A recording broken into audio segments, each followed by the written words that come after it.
Okay. Trying to fix this so it looks like a V-neck.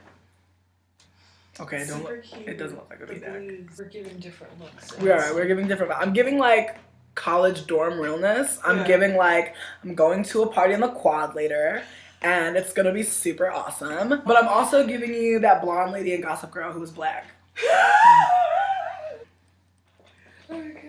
I feel like I'm giving Muppet realness though in ways. I feel like I'm giving like that blonde Muppet who like always looks like she's not looking at anybody. She's just like mad happy for no reason. So this morning, Jody and I were talking about the U.S. In terms of a house, and I think like in ways I want to be transparent about like borrowing from like Bell Hooks' Global Plantation, because I feel like in ways when we talk about the global plantation, we kind of get lost and we don't hold accountable the U.S. in ways for the dominating ways in which they've kind of have kind of perpetuated anti-blackness in such a very unique way, especially to a Black American such as myself, and speaking. And even calling myself a Black American is problematic to me because I don't super feel like, I feel like that speaks to the larger issue of the dual consciousness. And I'm going to get into what I mean about the U.S. in terms of like it being a house in a second. But what I mean by dual consciousness is when I go out of my house, obviously when I see my neighbors, I can assess that like the neighborhood has been heavily gentrified. And it wouldn't be a wrong thing for me to want to engage with my neighbors about the ways in which they're gentrifiers and I'm also a gentrifier, and in ways in which we as gentrifiers, outside of like the racial implications of that, but as gentrifiers can like, also like be, aiding and helping the community in actual ways, and not just saying by raising the property taxes, because that really doesn't help their community. If anything, that impedes the community from actually lifting up. And what it does is it crushes the community below the heels of like capitalism and whiteness, to the point where, you'll walk down a street that was heavily populated by Black families and it no longer is that way. And it's just not going to be that way anymore, simply because of the way that the city has been implicated since, post-Katrina, and also post, quote-unquote, emancipation. So I guess, like, in ways I haven't super fleshed out the whole house, but I want to say that when I talk about the U.S. being a house, and when Jody shared about them being an immigrant, and sharing about them being someone who, as a child, watched shows on television, such as Step by Step, and really just kind of was indoctrinated with this idea of imperialism that seemed accessible, and it also seemed very mobile. And it seemed very easy breezy. And it seemed easy breezy and fluffy and fun, And it's like, I'm in Jamaica, my mom's in America, and my mom asks a 7-year-old, Black child in Jamaica, do you want to go to America? Am I going to say no? Do you want to move with me to America? The America that I've watched in Disney movies, the America that I've watched in cartoon shows and fun, light, 30-minute sitcoms. Of course I did. And see, and it also makes me think of, in ways, and like kind of getting off track, of like the stories of immigration to America and like what we're given. And I feel like one of the most popular stories in my childhood was Fievel the Mouse, which was a Jewish mouse who was trying to escape Russia and escape, the not quite imperialism, but the very tyrannical regime of Adolf Hitler. And, they coded it for children, and they coded it in such a way so that it looked like, of course mice are afraid of cats, but making cats the stand-in for Nazis, for killers, for rapists, for people who were fucking evil as fuck. And by playing it as a cat and a mouse, it seems normalized. It seems almost like, of course it's like this. But the metaphor was something bigger. And I feel like, again, I want to stress, this is, I'm going to go back to the dual consciousness thing, but this is part of the indoctrination for children to think of the U.S. as a promised land, to think of the US, to think of their homeland as a homeland, despite the fact that the very white people that stand on this foundation have not been here for as long as they purport to be, and have actually been enslavers and masters for a lot longer than they want to realize, recognize, and admit to, and trying to change. It's hard enough to speak about this shit with another person of color, let alone a white person, because it seems like these white people are not willing to realize the historical implications of enslavement and the historical implications of this house, which is colonization. And as I was saying, with dual consciousness, just to tie up that thought, when I come out of my house and I see these white gentrifiers, obviously in ways I see myself implicated as being also a gentrifier in ways. However, that's seemingly ahistorical, because despite the fact that like a history and a legacy of enslavement is attached to people like myself and other people who are black and other people who are people of color, there is also a history of migration. There's also a history of actual mobility for POC that has again been peppered and fucked over by colonialism. When black folks were quote unquote emancipated, when I talk about the US being a house, that is the time when niggas in the house stopped doing for the house because it fed them. And I'm saying like in ways, like enslaved Africans were inside of the United States House and were not ever actually inside. They were standing by the door to take a coat. They were standing at the stairs to help somebody down. Standing at the kitchen to cook a meal, making a luxurious, multi-course meal. Exactly.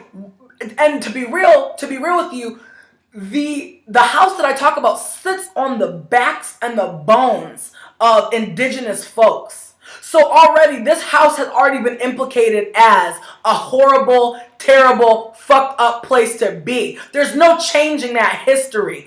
Indigenous folks were here. White people decided that wasn't cool. That wasn't fair. That wasn't manifest motherfucking destiny. They decided that it was time for the white man to fucking spawn and create this host, this plague of more white folks who were increasingly, as the years prevailed, less and less interested in the plight of the Negro. Because you hear these good white people in the 12 Years a Slave and all these slave movies. You see all these abolitionist white folks, these white folks that want to talk about the house. But they don't really. The thing is, white folks will never implicate the house because they stole the land around it. They're not going to talk about the house. They're going to talk about what's going on inside of the fucking house. And that's what the focus becomes. So once that house is built on the backs of indigenous folks by folks who are indigenous to another place, like you have so much labor going on and white folks aren't doing shit but sitting back and beating people if they should dare fucking say anything about how the fuck the house is being built. But the house was being built over the bodies of indigenous folks with bodies of other indigenous folks from a different land. So when they're building this house, when these enslaved Africans are here and have no choice but to build this house, they start to see the fucking house for what the fuck it is, a house. They start to say, you know what? It is on the backs of the bones of the people that was here first, but we wasn't here first neither. And I feel like that's part of that dual consciousness tip shit. It's like, I feel like the niggas that was building the house, that was building the US, started to see themselves as equal to a white person because they helped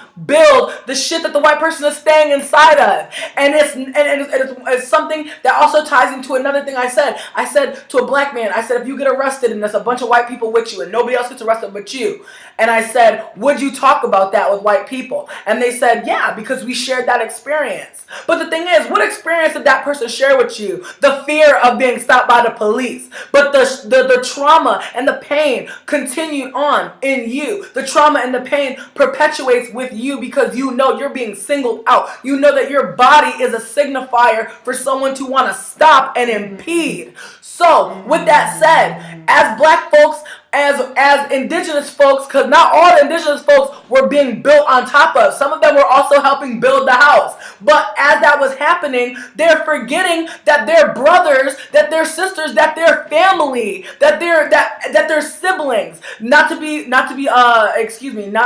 cissexist, to see people that you are linked to by struggle. No longer do you see them because you built this beautiful house on top of their bodies, on top of their life, on top of their nation. And that's what I'm saying. The United States is a big, fat ass house that looks so goddamn nice on the outside. It's the type of house that you think you seen when you was in Jamaica, when you was watching your shows. Oh goddamn. And that's another thing about media and about how we're shown able-bodied, cis, white, heteronormative ass folks every goddamn day having the same motherfucking plight. Oh, they spelled my name wrong at Starbucks. It's Brittany with an I. How is that fucking on par? How is that fucking on par at all? But we talk about you know, the media representation and how we see ourselves, and when black folks constantly see themselves playing maid number 2, inmate number 5, random black banshee on the corner number what the fuck ever, it starts to be ingrained in us that these are our lanes, that these are our uses in the house. Okay, as black folks, we were building the house. We were labor. We were free labor. We were held up higher than we're held today, and we were still just being commodified. That's that positive objectification. We were seen as shit, but we were shit that got shit done, and that's what it was.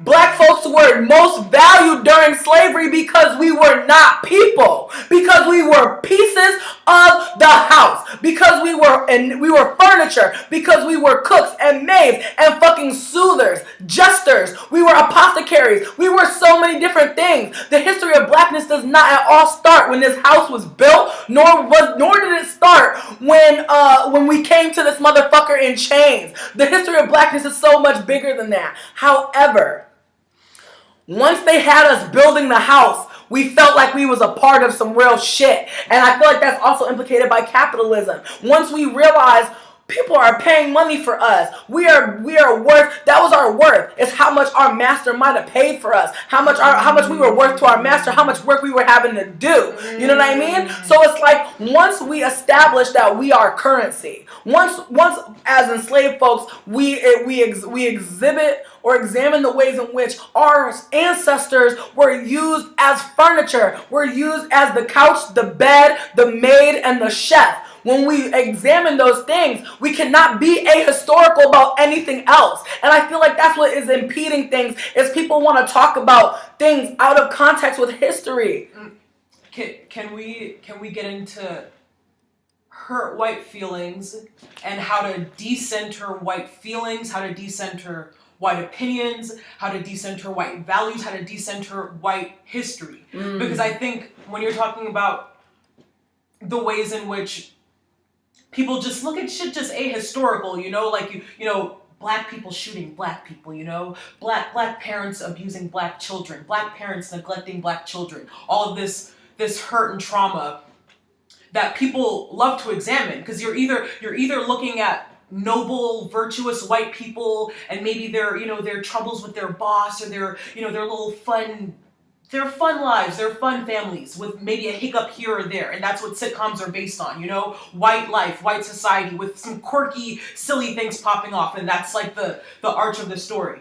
But it's like you're either looking at white people succeeding and being force-fed in this seemingly silent, insidious way that this is what you want to be, or when you're looking at black people, you're looking at why black people just can't act right. Unless you're looking at a groomed and polished Negro that has bought into the fallacy that they're standing side by side with the descendants of enslavers, and that they have a stake in this house that is sitting on top of lands that do not belong to these people, do not belong to the descendants of enslavers and colonizers.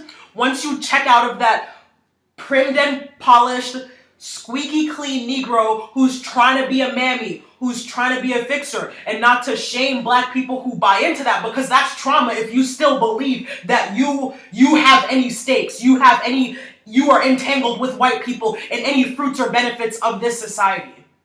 But hurt white feelings as derailment from people being able to sit with continuing legacies. Because when we talk about colonization or enslavement, it's not something that ended. You know, we were talking about emancipation, and how you were making a reference that essentially, Lincoln, you have this movie with people playing Lincoln, and again, white feelings is all about white feelings. It's not about, what black folks did. It's not about how black folks fought or struggled or schemed to, aid in their liberation, but it's about this one white man who freed a bunch of slaves.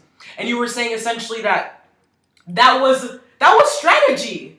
That was, let's free some slaves, and it wasn't all the slaves. Oh, hell no. It was the slaves that were in the Confederacy. Mm-hmm. Let's free some slaves. They were moving niggas west. They was moving niggas west as this shit was happening. Let's free some slaves. So let's hand them some guns so that they can fight to what? To continue holding the Union together. To still continue that labor of making repairs on the house, of fixing the house, of bettering the house that never will belong to black people, and a house that is sitting on top of stolen land as the project of genocide continues unfolding. It's not like people talk about indigenous, like First Nations folks as if, oh shit, genocide was fucked up. Like it's done. It's not done. As the United States of America still continues to stand, it is still an ongoing project. So hurt my feelings, just fucking derailing. Yes. And that's the point that I want to get to of fucking folks of color not fucking fighting, not fucking picking up the gun, picking up the spear to fight for white people, to fight for whiteness, to fight for white society, to fight for some scraps of a society that you will never ever be able to be fucking incorporated into because it was never meant for you. It was not meant for you. And why would we want a part of something if the price of admission into that is erasure of history? The price is assimilation.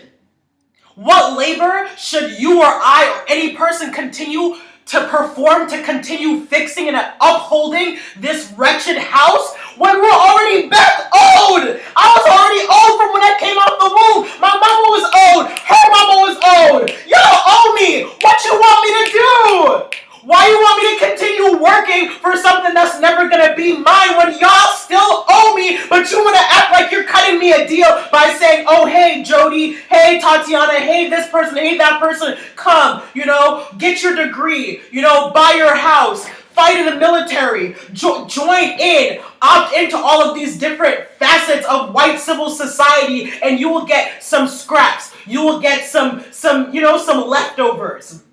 Exactly. And I think, unfortunately, like, us feeling this way is very much like, it's not just that we're black, we're also black female assumed people. So it's like, we've been the main mammies anymore, simply because of the way that the city has been implicated since, post-Katrina and also post, quote-unquote, emancipation. So I guess, in ways, I haven't super fleshed out the whole house, but I want to say that when I talk about the U.S. being a house, and when Jody shared about them being an immigrant and sharing about them being someone who, as a child, watched shows on television, such as Step by Step, and really just kind of was, and in ways in which we, as gentrifiers, outside of the racial implications of that, but as gentrifiers can also be aiding and helping the community in actual ways, and not just saying by raising the property taxes, because that really doesn't help the community. If anything, that impedes the community from actually lifting up, and what it does is it crushes the community below the heels of capitalism and whiteness, to the point where, you'll walk down a street that was heavily populated by black families and it no longer is that way. And it's just not going to be that way, especially to a black American such as myself, and speaking, and even calling myself a black American is problematic to me because I don't super feel like, I feel like that speaks to the larger issue of the dual consciousness. And I'm going to get into what I mean about the U.S. in terms of it being a house in a second. But what I mean by dual consciousness is when I go out of my house, obviously when I see my neighbors, I can assess that the neighborhood has been heavily gentrified. And it wouldn't be a wrong thing for me to want to engage with my neighbors about the ways in which they're gentrifiers and I'm also a gentrifier. Okay. Trying to fix this so it looks like a V-neck. Okay, it doesn't look like a V-neck. We're giving different looks. We're giving different. I'm giving like college dorm realness. I'm giving like I'm going to a party in the quad later, and it's gonna be super awesome. But I'm also giving you that blonde lady in Gossip Girl who was black. I feel like I'm giving Muppet realness though, in ways. I feel like I'm giving like that blonde Muppet who like always looks like she's not looking at anybody. She's just like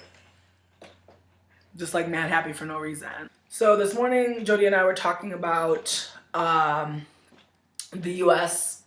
In terms of a house, and I think like in ways I want to be transparent about like borrowing from like Bell Hooks' Global Plantation, because I feel like in ways when we talk about the global plantation, we kind of get lost and we don't hold accountable the U.S. in ways for the dominating ways in which they've kind of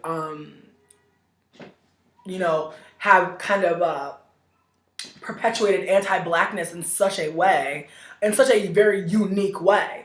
And